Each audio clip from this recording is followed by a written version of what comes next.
Welcome to Community Watch, and today we'll be talking to Sheriff Tim Burkhalter. Community Watch starts now.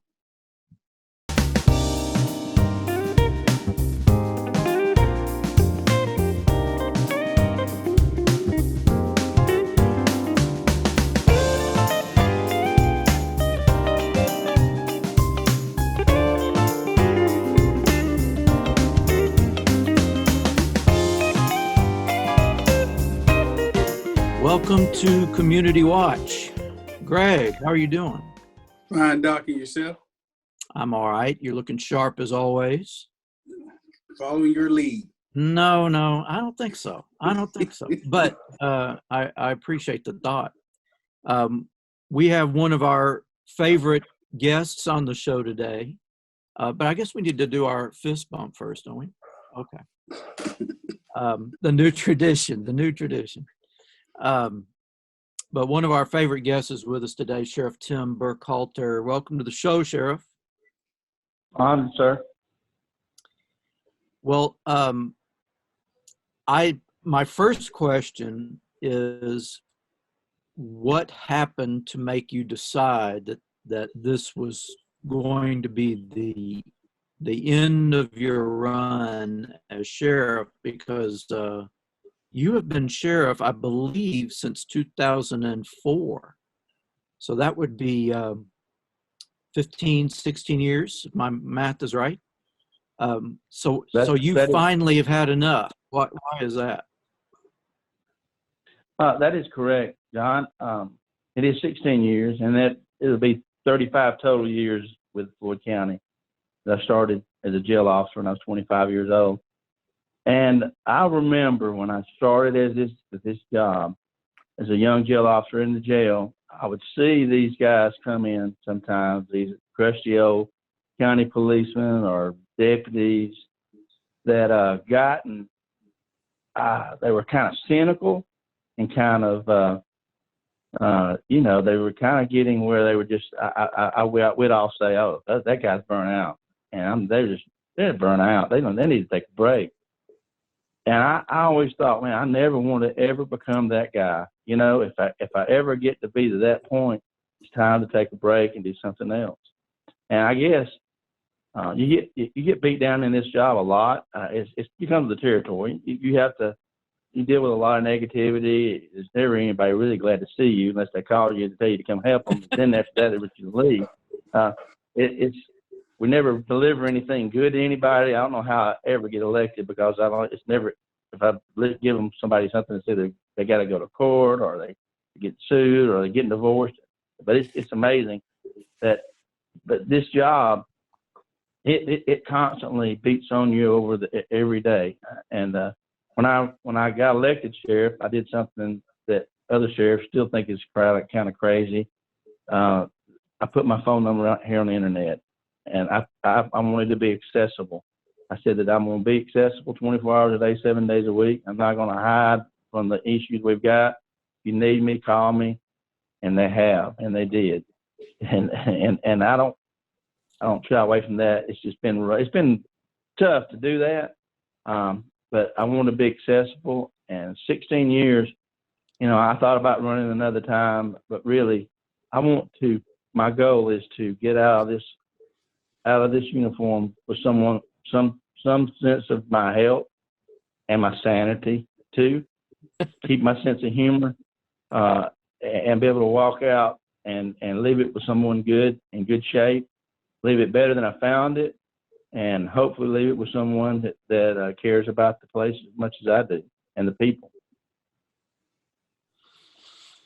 Well, I think one of the things we want to talk with you about is the areas that you think real improvement has been made, and also some areas that you think could still stand to be improved. I remember it's been a few years ago now, but several years ago, you were a guest on our show, and one of the things you were talking about was a concern about salaries for law enforcement in our area, in our county, and also concerned about the training of the officers that we did have.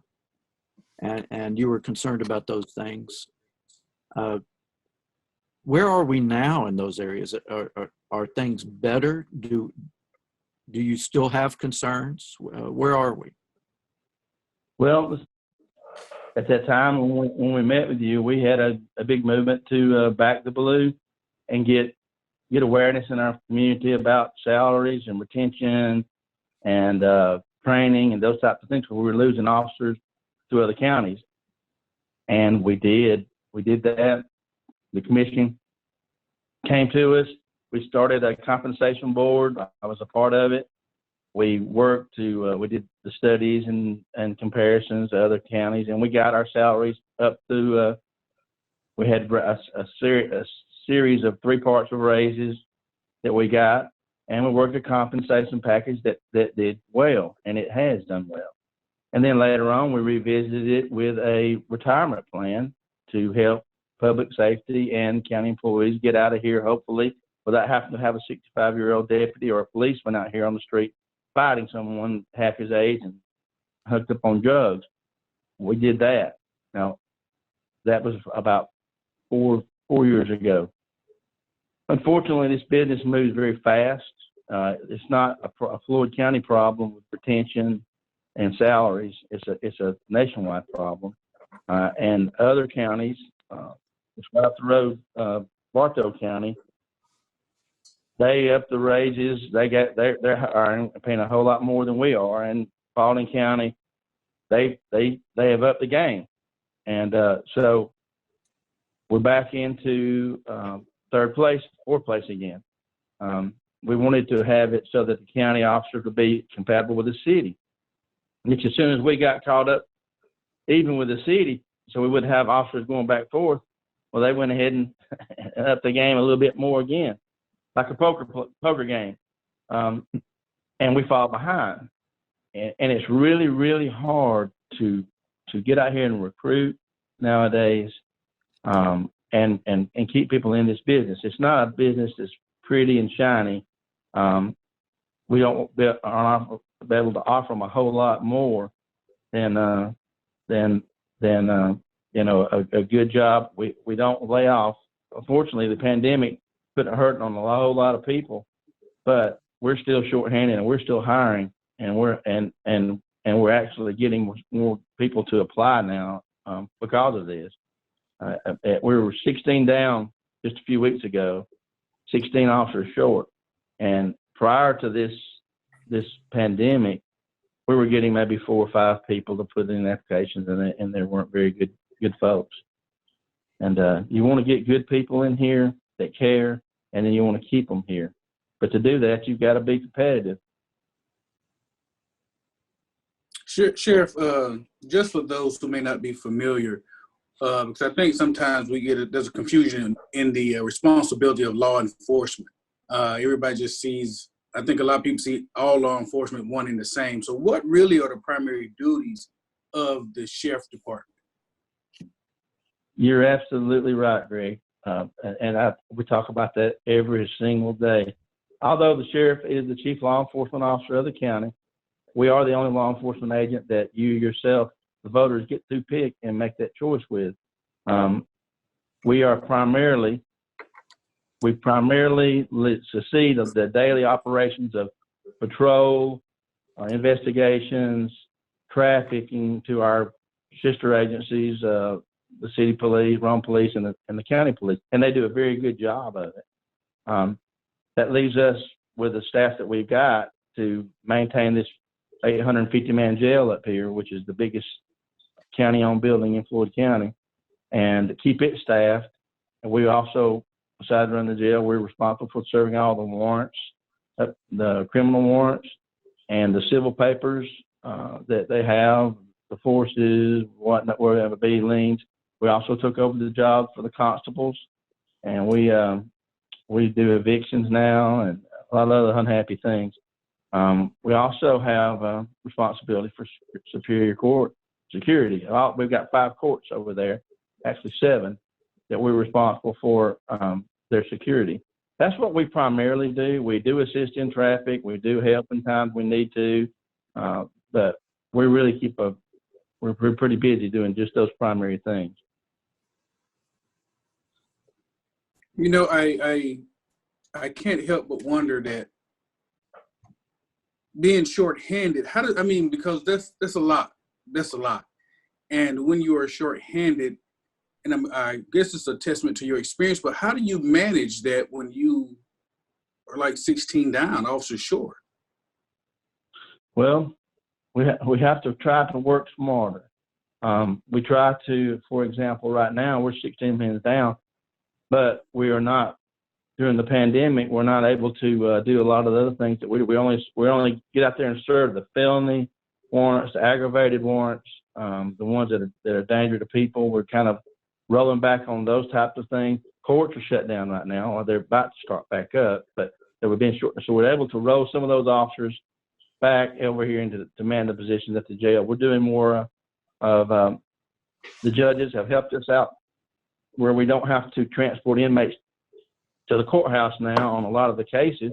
Hearings, we do, just like these Zoom meetings, we're able to do it by video up here, which cuts down on manpower having to move these inmates up here and take them downtown.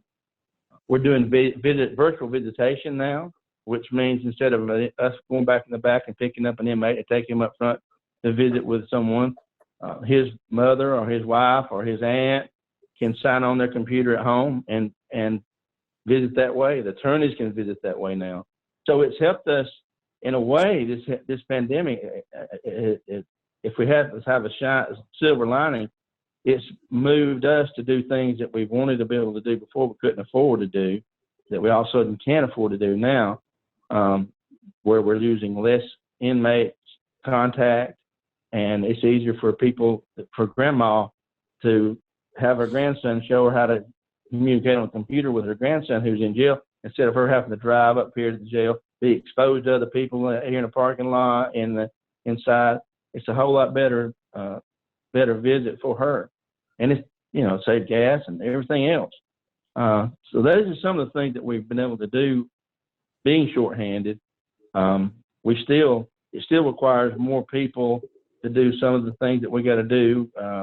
We're actually going to try to make 2 more courtrooms up here in this jail, so we can do a lot more court up here than we've been doing. Not to mention this huge big fact that we got a big old hole in the back of the side of the jail here. Construction building, we're tearing out a quarter of the jail out here to build our medical mental health unit, the SPLOSH project. So there's a lot to be done with a very few people to do it.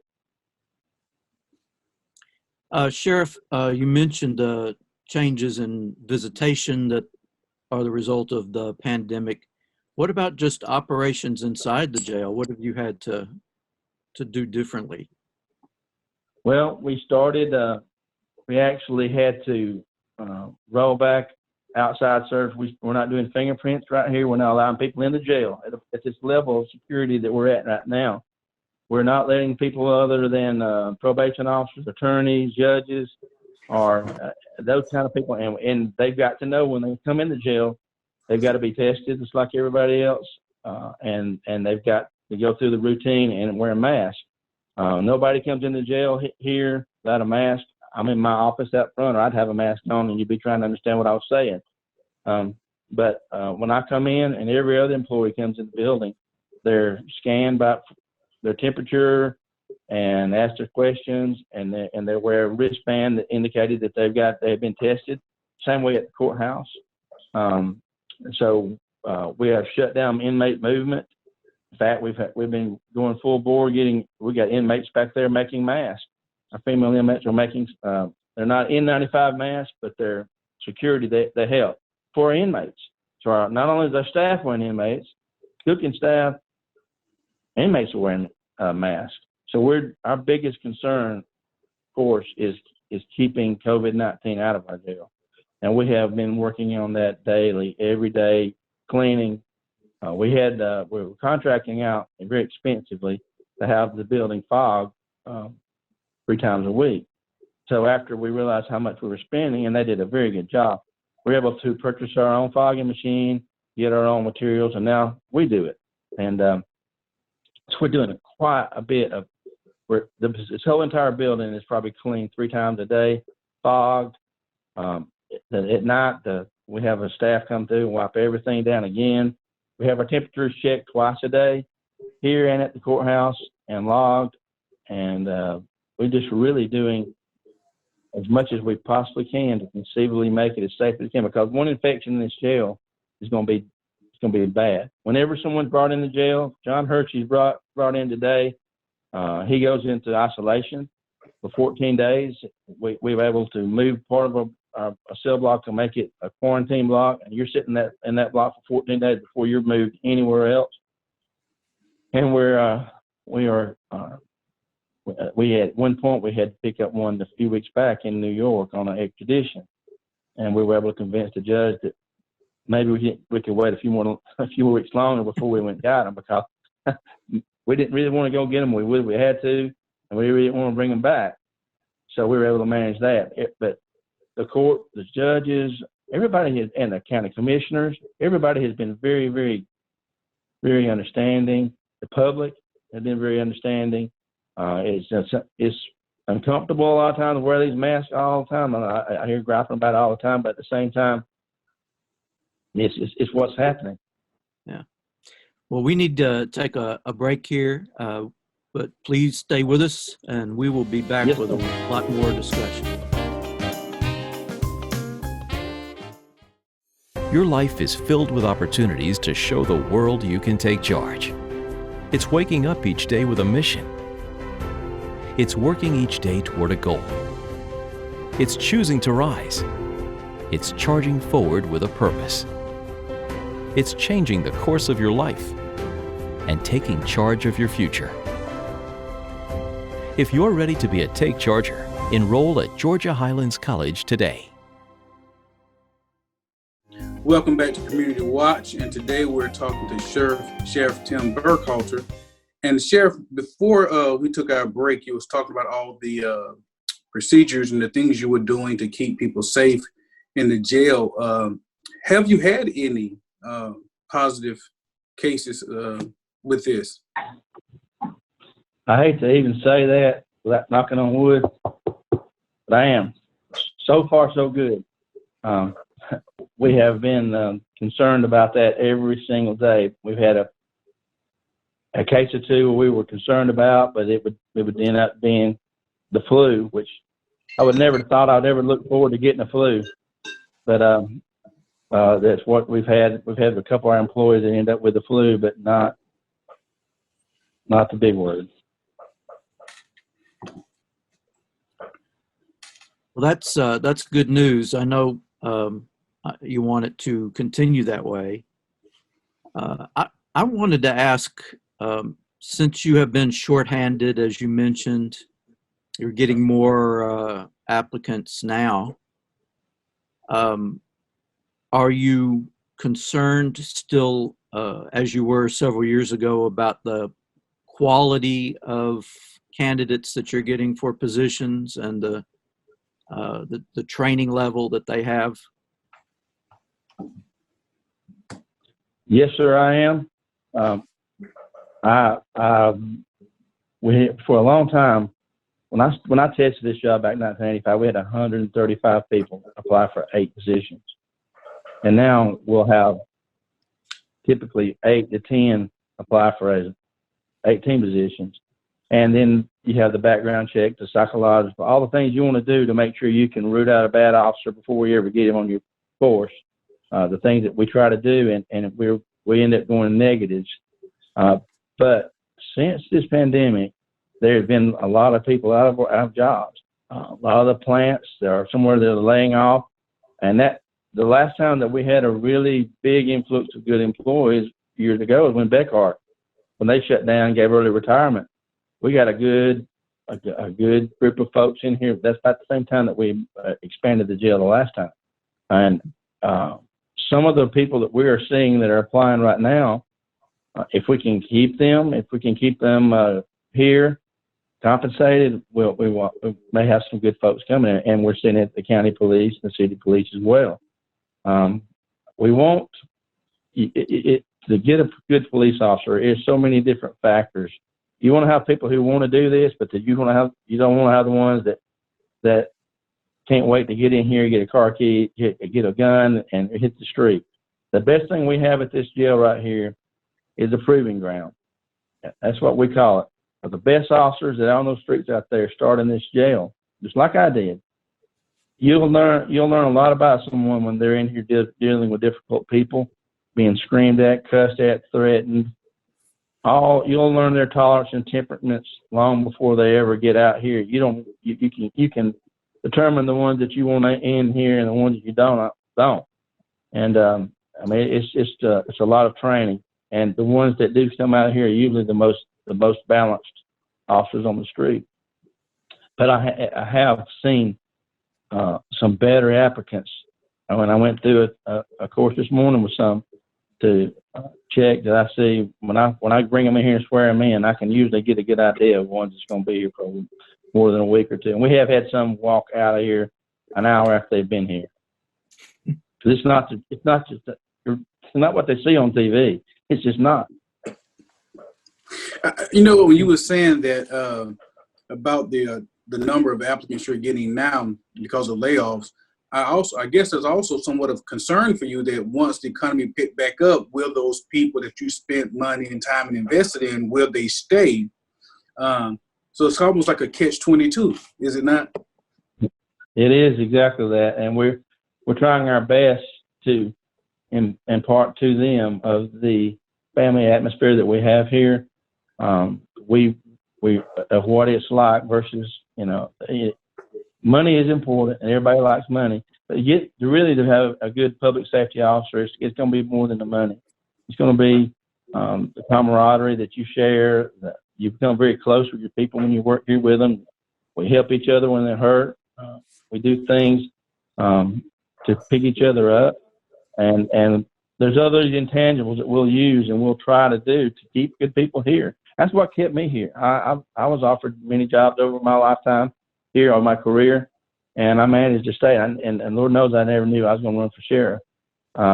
But I just think that, there's so many things here that once we can get somebody here for a little while, it's either we want to get rid of them or they want to leave. If they get that middle ground, we can keep them. That doesn't mean they won't complain.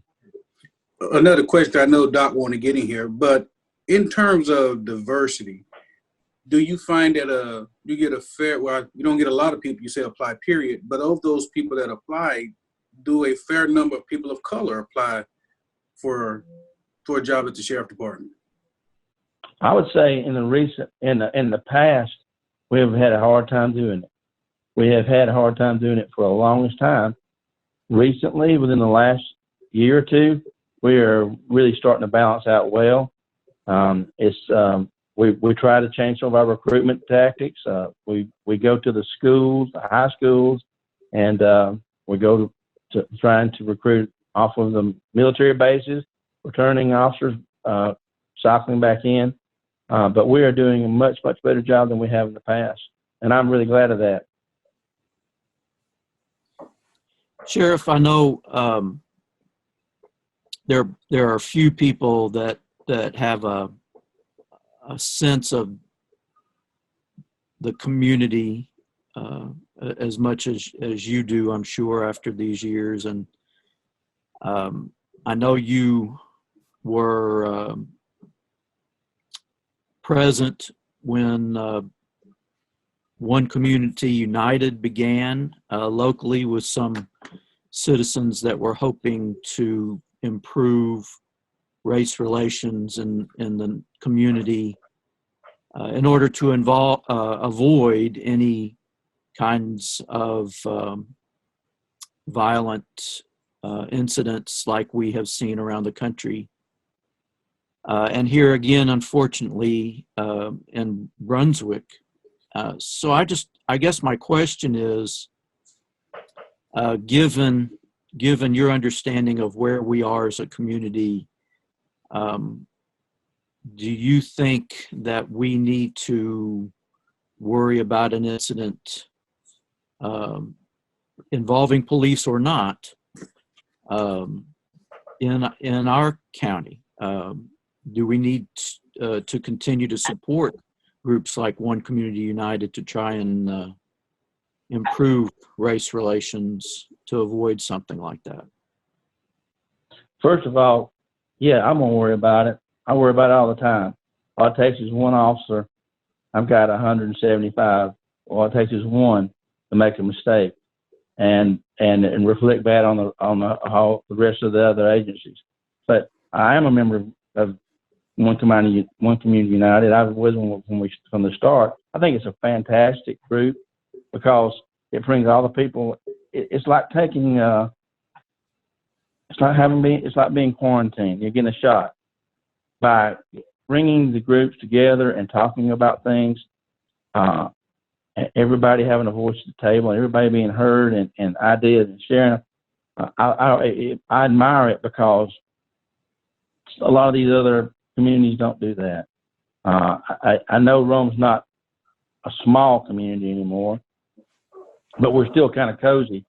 And when you get all that many people in a room, and they're all leaders and they're all community activists, and we sit down and talk about things, I'm really proud. I have a good feeling about it every time I go, because I feel like I can look down and see some of these issues that these other agencies are having, other communities are having, and I can think, gosh, we're fortunate. We've got diversity in our agencies.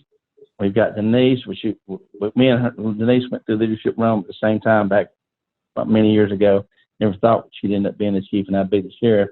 We've always been there close since then. And Mark Wallace and I went to school together. And Jamie McCord and Sammy Rich, we all have a lot of communication with each other all the time. We meet and talk. Other than when we schedule meetings to talk about these things, we have a good open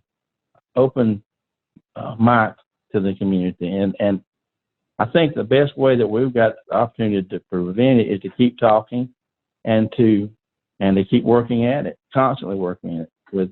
We have classes here that I will make mandatory on race relations, crisis intervention, type of things where we beat it in everybody's head. It used to be a little different. It used to be, people got out there, and when you pull on the side of the street and they didn't move, and then they got carried straight to jail. I might have thought that when I was 25 years old, but I feel a whole lot different about it now, and because I understand mental health now. I understand things that I didn't understand. That seasoning that you get over the years. I don't want more of the mentally ill in our jail. I don't want any more, and I encourage everybody I can not to put them here. But I guess what I was saying, I think that One Community United is a fantastic organization, and I think if some of these other communities got together and did something like this, that they might have a better chance at avoiding it. I know I talked too long. I'm sorry. No, that's great. We are almost out of time, though, so I want to say, Sheriff, I feel like we really didn't get as far as we would like to have gotten with you, so I hope you'll come back with us. We'll need to continue our discussion sometime soon. I would love to at any time. I enjoy you guys, and I'm in the last turn of my career to get out of here healthy and sane, I hope, and I want to continue doing what we're doing in the community. I've always been proud of what our team is accomplishing in the community, and I don't want to leave boots for the sheriff to come in. I want to leave a crater for them. Well, thank you, Sheriff. We're gonna have to go. See y'all next time on Community Watch.